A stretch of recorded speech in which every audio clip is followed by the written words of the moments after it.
v Radencih predstavili knjigo Občina po meri invalidov.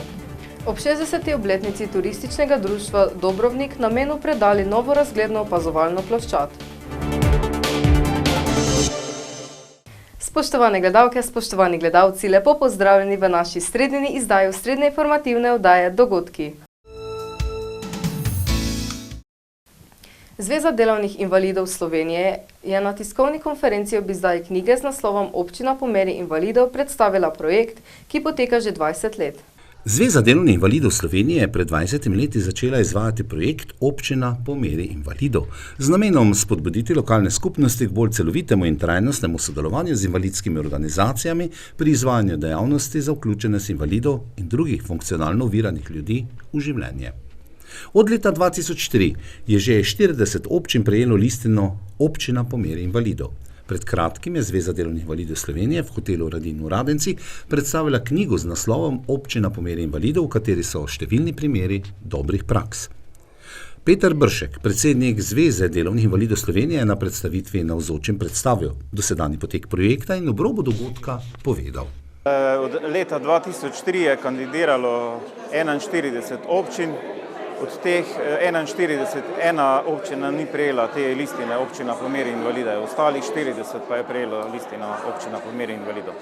Ta projekt je pomemben za vse občane in državljane naše države, kajti olajša nam dostopnost do različnih institucij in dostopnost v vsakodnevnem življenju, ki ga živimo.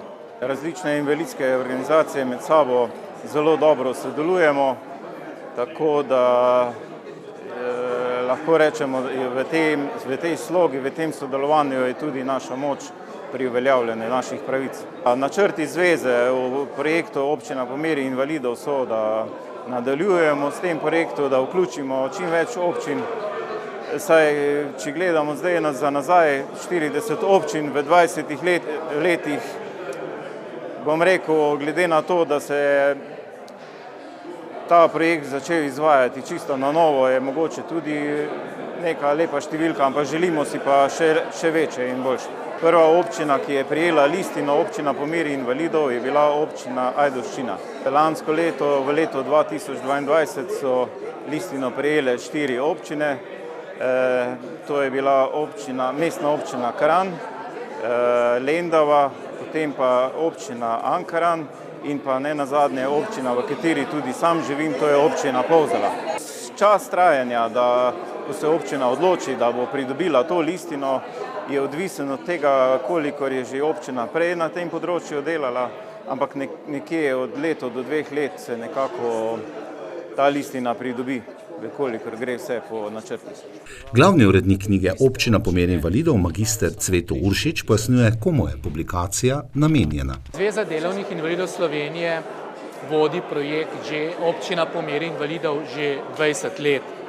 Zato je bil čas, da ponovno pripravimo nov priročnik, kako postati občina po meri invalidov in kaj to pomeni za občino po meri invalidov.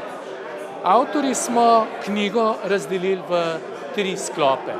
V prvem delu bralcem, to je zaposleni v občinski upravi, to je zaposleni v različnih organizacijah, v občin, zdravstvenem domu, v šolstvu, v muzejih in pa tudi prostovoljcem v društvih invalidov, ki so gonilna sila projekta, povemo, kaj je invalidnost, zakaj naj bi občina postala občina po meri invalidov in kaj mora vse narediti za to.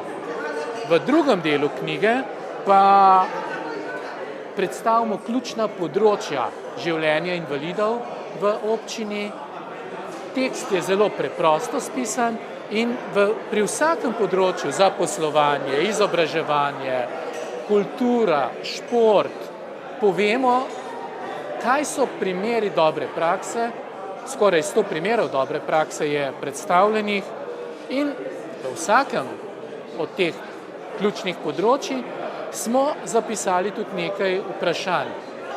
Ključnih vprašanj, na katere naj bi v postopku pridobivanja listine oziroma kasneje občine odgovorile.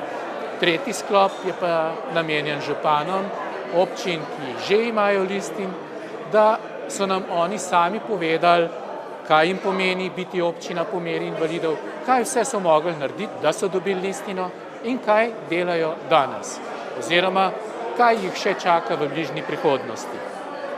Tekst je, kot sem rekel, zelo preprosto napisan in izhaja iz občin, iz življenja invalidov v občini. Zato seveda hvala zvezi, ki stoji za tem projektom, predvsem pa hvala društvom invalidov v lokalnih skupnostih. Brez njih ne bi bilo te knjige in brez njih ne bi projekt Občina po meri invalidov živel že 20 let in verjamem, da bo živel še nadaljnjih 20 let. Konferenca je bila izvedena v okviru usposabljanja za aktivno življenje in delo invalidov, ki so se udeležili invalidi prostovoljci. Vabilu na njo pa so se odzvali številni župani in županje, predstavniki lokalnih skupnosti ter poslanka Državnega zbora Republike Slovenije Sara Žibrat. Sem počaščena, da sem lahko danes del 20-letnice projekta Občina po meri invalidov. Zelo me veseli, da se je že 40 občin v naši državi odločilo, da prejme to listino in sodeluje z lokalnimi invalidskimi društvi. Saj se mi zdi, da se politika začne že na mikroravni, začne se v krajevnih skupnostih in na ravni občin, kjer lahko potem župani pridobijo tiste najbolj pomembne informacije, česa si invalidi želijo, kakšne posodobitve rabijo v lokalni skupnosti. Potem pa lahko mi preko županov tudi kot zakonodajalci dobimo informacije, kje lahko morda uvedemo sistemske rešitve in kot država podpremo delovanje občin. Razmišljanja in odzive vezane na projekt so predstavili tudi nekateri prisotni župani in predstavniki lokalnih skupnosti, predvsem kaj to predstavlja v lokalnem okolju, kako je s tem obogateno življenje in kaj načrtujejo v prihodnosti. Turistično društvo Dobrovnik je obeležilo 60. obletnico ustanovitve. Ob tej priložnosti so namenu predali tudi novo razgledno opazovalno ploščad na strehi vodnega stolpa. Turistično društvo Dobrovnik je v petek, 16. junija, slovesnosti obeležilo 60. obletnico ustanovitve. Ob tej priložnosti so otvorili razgledni stolp na obnovljenem nasipu Bukovniškega jezera. Razgledno opazovalno ploščad, s katere je lep razgled po jezeru in njegovi okolici, so postavili na strehi vodnega stolpa.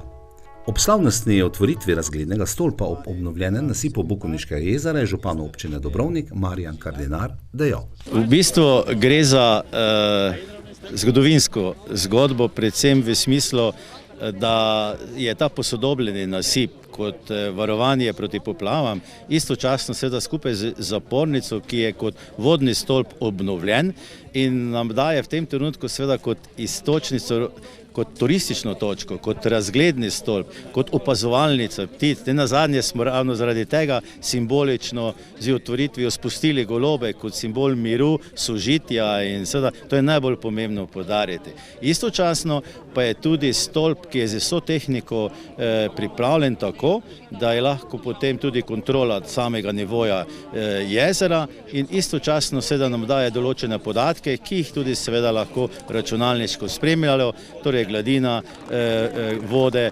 jezera, potem koliko se nabere vode v določenih nevihtah, ujmah, padavinah in skratka je pravzaprav na nek način stolp, ki nam polepša to okolje. Skupaj seveda z lepo potjo, potem z stopnicami in nenazadnje, kar še je najbolj pomembno, korak po korak se bližamo končnemu cilju, ko bomo imeli občinski prostorski načrt, ko bo prostorski podroben načrt urejen, takrat bo omogočeno. Jaz upam, da bomo uspeli mini šolo v naravi, skupaj seveda z Porabijem, da bomo lahko objekte, kot so gostinske in tudi prenočitvene, tudi na tem ožjem delu v bližini jezera, seveda, ki ga ne želimo obzidati, seveda potem dali še dodatno turistično ponudbo. Odprtja stolpa in obeležitve obletnice Turističnega društva Dobrovnik se med drugim udeležil tudi državni sekretar na Ministrstvu za gospodarstvo, turizem in šport Dejan Židan. Meni je super zato, ker občina Dobrovnik pa tudi turistično družbo že 60 let živi to, kar je bil danes ravno simpozij v sosednji občini. Torej, kako združiti turizem in šport v nekaj, od čegar imajo korist lokalne skupnosti, ljudje, ki tu živijo, pa širše skupnost. Ne? In to Marjan in njegova ekipa v občini, ne? Pa tudi vsi občani in občanke že desetletja dokazujejo, da gre. Tisto, kar pa je nam pomembno, ne? Dobrovnik, Bukovniško jezero, je tudi vedno bolj prepoznavna točka za turizem, ne samo v Sloveniji in širše. Jaz kot Prekmurec pa želim, da pridejo sem turisti in trošijo denar. In s takimi investicijami, ko je tole danes, ki je za mojim hrbtom, bodo turisti prišli še raje. In to je eden od načinov razvoja, ki bo omogočal tudi Prekmurju, da bolje živi. Vse tudi recimo ta projekt, kakor marsikateri drugi v Sloveniji, to, kar mi včasih pozabimo, je zgrajen tudi z evropskim denarjem. Evropski kohezijski skladi, drugi skladi, kmetijski skladi, tudi gospodarski skladi, ne, so tisti, ki jih dobro koristimo. Imamo tudi srečo, ker imamo v tem trenutku ministra našega Prekmurca, ki je poskrbel, da bo koriščenje še boljše. Ti skladi so pa namenjeni predvsem temu, da ljudje v Evropski uniji bolje živimo. In zopet smo pri občini Dobrovnik. Ne. Jaz se pogosto vprašam, kakšen bi bil Dobrovnik, če ne bi imel župana Marjana Kardinara. In mislim, da smo lahko samo ne tukaj občani, ampak tudi mi, ki živimo v regiji, samo zahvalimo. Kot je že omenil državni sekretar Židan, imamo v Pomurci ministra za kohezijo in regionalni razvoj dr. Aleksandra Jevška, ki smo ga prav tako srečali na odprtju stolpa in svečani obeležitvi obletnice ustanovitve turističnega društva Dobrovnik. Torej, kohezija nasplošno zelo podpira obmejna problemska območja posebej. Posebej pa imamo nekatere mehanizme, ki podpirajo območja, kjer imamo večnarodne skupnosti. In Dobrovnik vsekakor je poleg ostalih občin v našem prostoru tisti, ki zelo dobro uporabi ta sredstva, da ne bom rekel počrpa ta sredstva. Vendar veste, v življenju je tako, če imaš denar, pa ni ljudi, vam nič ne pomeni. Če imaš ljudi, pa nimaš denar, tudi ne moreš. Ne? Skratka, morajo biti zvezde v pravem položaju in tukaj v Dobrovniku so. In se mi zdi, da je ta turistična točka, ta destinacija Bukovniško jezero že z leti, z trdim delom pridobivala na svoji veljavi. In danes praktično ni Slovenca, ki ne bi rekel, gremo na Bukovniško jezero. Jaz sem zelo vesel, da je Bukovniško jezero spet polno, da je spet takšno, kot smo ga navajeni, da je voda v njem in voda umirja in da smo danes odprli ta projekt, če se temu tako lahko reče, ki je bil narejen iz kmetijskega sklada, tudi iz evropskih sredstev, na katerem bodo lahko ljudje opazovali ptice, počivali, uživali v naravi, kajti narava je tista stvar, mogoče se tisti, ki tukaj živimo, v celoti tega ne zavedamo, je pa zelo velik privilegij, ki ga imamo. To pravijo vsi, ki kolesarijo po Pomurju, po Goričkem, da imamo meko kolesarstva in se mi zdi, da je prav turizem tista niša gospodarska, kjer moramo narediti veliko več in kjer je tudi na razpolago v naslednji finančni perspektivi 2021-2027 kar veliko sredstev.